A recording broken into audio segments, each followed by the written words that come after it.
15년 가게 임대인이 딸 취업시킨다더니 안녕하세요 버딩미 당신이 판사라면 입니다. 오늘은 정말 가슴이 먹먹한 이야기를 가지고 왔습니다. 새벽 4시에 일어나 반죽을 치대며 15년을 버텨온 빵집 사장님이 있습니다. 그런데 건물주가 내민 한 장의 통보서로 그 모든 게 하루아침에 끝나버렸습니다. 이유는 딸이 카페를 하겠다는 것. 그런데 그 자리에 들어선 건 카페가 아니었습니다. 여러분, 만약 이게 처음부터 거짓말이었다면 법은 과연 누구의 손을 들어줄까요? 2009년 3월 52살 박미선 씨는 서울 광진구 건대입구역 인근 상가 1층 54제곱미터짜리 작은 공간에 간판을 달았습니다. 가게 이름은 달콤한 아침.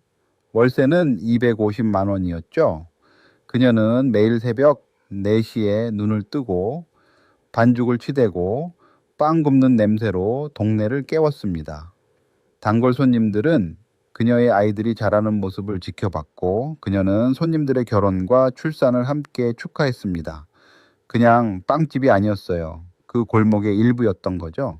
그렇게 15년이 흘렀습니다. 2024년 1월 건물주 63살 김태환 씨가 찾아왔습니다. 그가 내민 건 임대차 계약 갱신 거절 통보서였습니다. 쉽게 말하면 계약을 더 이상 연장하지 않겠다는 공식 통보입니다.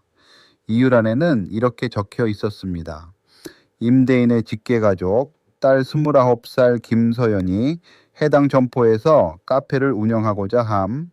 박미선 씨는 당황했지만 변호사에게 물어보니 법이 인정하는 정당한 사유라는 답이 돌아왔습니다. 어쩔 수 없이 이사를 준비했습니다. 2024년 7월 31일 그녀는 15년간 함께한 오븐과 진열장을 빼냈습니다. 새벽부터 단골 손님들이 찾아와 울먹였고 사장님 꼭 근처에서 다시 여세요 하는 말을 들으며 짐을 쌌습니다. 보증금 5천만 원을 돌려받고 인근에서 새 가게를 알아봤지만 건대 상권 임대료는 15년 사이 2배 넘게 올라 있었습니다. 그런데 8월 중순 박미선 씨는 옛 가게 앞을 우연히 지나다가 그 자리에 얼어붙었습니다. 유리창에는 이런 현수막이 걸려 있었거든요. 프리미엄 수입 와인바 오픈 준비 중. 김태환 씨의 딸이 차린다라던 카페는 어디에도 없었습니다. 상가 번영회 회장에게 전화를 걸자 이런 말이 돌아왔습니다. 건물주가 외부 업체한테 3억 5천만 원 권리금 받고 넘겼다고요. 박미선 씨의 손이 떨렸습니다. 자신은 권리금 한 푼도 못 받고 쫓겨났는데 건물주는 3억 5천만 원을 챙긴 겁니다. 2024년 9월 박미선 씨는 김태환 씨를 상대로 손해배상 청구 소송을 제기했습니다. 청구 금액은 2억 3천만 원, 권리금 시세 2억 원에 이사 비용과 영업 손실을 더한 금액이었습니다. 자, 이 사건의 핵심은 바로 이겁니다. 건물주가 제시한 갱신 거절 사유, 즉 딸의 직접 사용이 진짜였느냐, 아니면 처음부터 높은 권리금을 받기 위한 거짓 이유였느냐입니다. 상가임대차 보호법은 건물주 가족이 직접 쓰겠다고 하면 세입자를 내보낼 수 있도록 허용하고 있습니다. 문제는 이 예외 조항이 악용될 수 있다는 거죠. 실제로 직접 쓸 생각도 없으면서 그 조항을 이용해 오래된 세입자를 내쫓고 더 비싼 조건으로 새 임차인을 들이는 일이 생기는 겁니다. 이건 단지 이 사건만의 문제가 아닙니다. 지금 이 순간에도 전국 수많은 자영업자들이 똑같은 상황에 놓여 있을 수 있거든요. 박미선 씨 입장에서 생각해 보겠습니다. 15년간 월세 한 번 밀린 적 없이 성실하게 운영해온 가게입니다.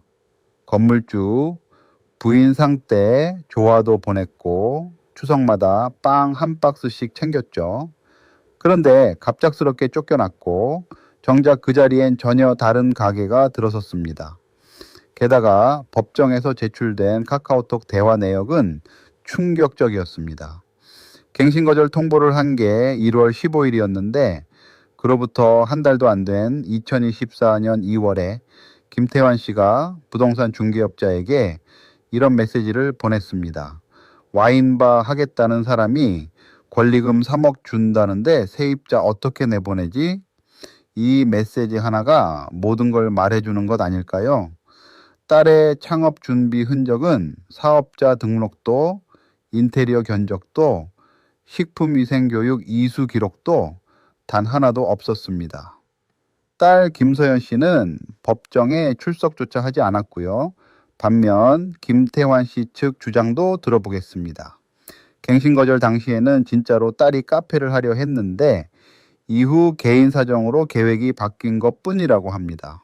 법에 따른 이름으로 사업자를 내야 한다는 조항이 있는 것도 아니고 계약이 끝난 뒤 건물을 어떻게 사용할지는 소유자의 재산권 행사 영역이라는 주장입니다. 박미선 씨는 보증금 5천만 원을 전액 돌려받았고 추가 손해를 구체적으로 입증하지 못했다고도 했습니다.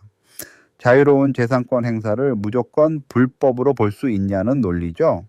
여러분은 어느 쪽 손을 들어주시겠습니까? 지금 버딩미 블로그에서 직접 투표해 보실 수 있습니다.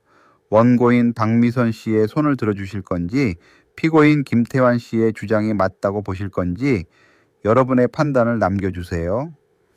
투표에 참여하신 분들께 실제 판결 결과가 공개됩니다. 자, 그럼 실제 판사는 어떤 결정을 내렸을까요? 2024년 12월 17일 판결 선고일이 밝았습니다. 재판부는 먼저 이 사건에서 상가 건물 임대차 보호법 제10조 제1항이 정한 갱신 거절의 정당한 사유, 즉 임대인이나 직계가족이 직접 사용하려는 경우에 해당하는지를 따졌습니다. 형식적으로는 딸의 직접 사용이라는 사유를 제시했지만 실질을 들여다보니 전혀 달랐다는 게 재판부의 판단이었습니다.